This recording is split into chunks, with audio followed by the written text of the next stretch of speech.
Hey everyone! Today I want to show you the Life on the Dance Floor After Party palette.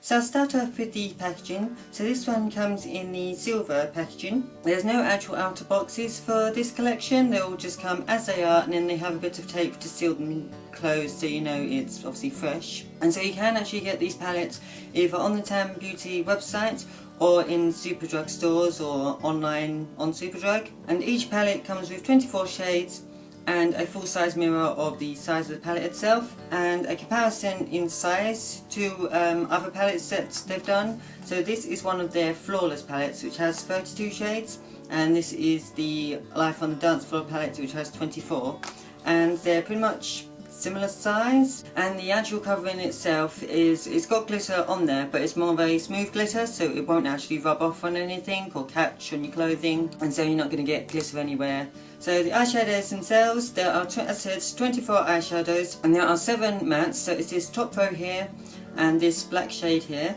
It's got a lot of neutrals in these top 2 rows, and then there's some like sort of pops of colour on these rows, but I mean most of it is neutral, but it's more of a sort of darker neutral, if that makes sense, compared to most palettes. I mean, the trouble is with this palette, it's a bit of a hit and miss with the shades. So there are some shades that are sort of highly pigmented and will last on the lid all day with no fading, whereas other shades, like for example this green here, I mean it's not coming up that green on camera, but trust me it is a green. So yeah, well, sort of more of a golden olive green. That shade, I've tried it out all over the lid, it looked great and everything like that, but it didn't really last well throughout the day, so it only lasted a few hours and then started fading. I don't use eye primers on my lids, I just use a matte shade all over and then go in with any shades I want over the rest. So I don't actually use an eye primer, so maybe if you use an eye primer it might help in that situation. As I said, I don't use one. I'd say one thing it is missing, however, is a sort of light shimmer shade that you can put in the inner corner, because on the look I've done today,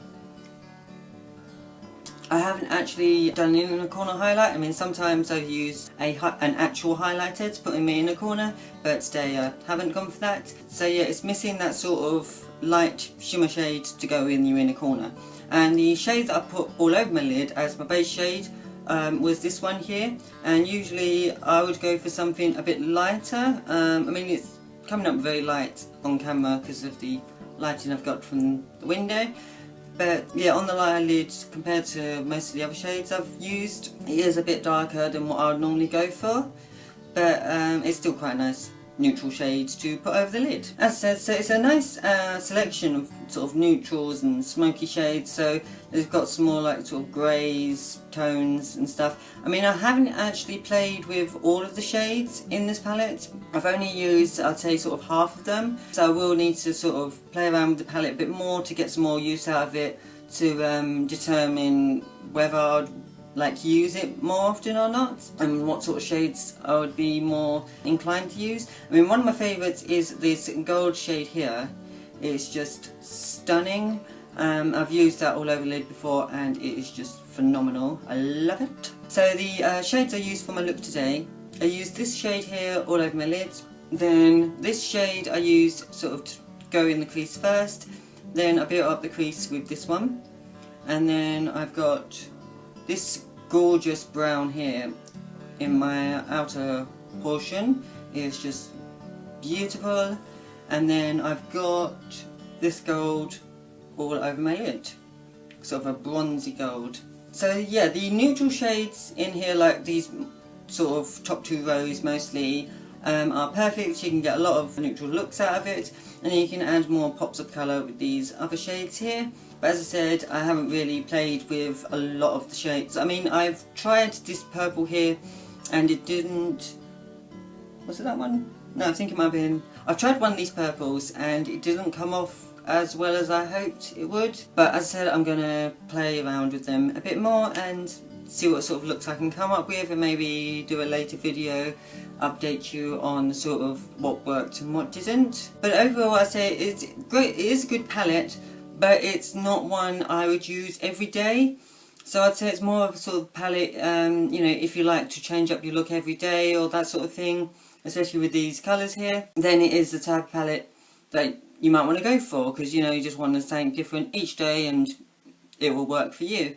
But if you're someone who likes more, I mean, you can get like your neutral looks, as I say, out of these top 2 rows, and just go with, I mean, what I've got today is pretty much what I would go for if I was going to work, that sort of thing. But they are more intense than your sort of subtle, got out of bed type look.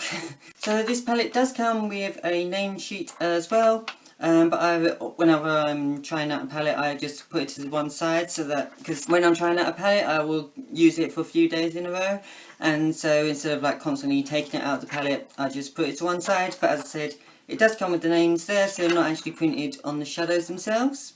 So this is actually the second video I've done on the Life on the Dance Floor collection. The first one I done was the Rose Gold palette, and if you want to see that, I'll leave it linked below, or a little icon will also pop up. So I hope you liked this video. If you did, please give it a thumbs up, and also don't forget to comment and subscribe if you haven't already, and I shall see you next time.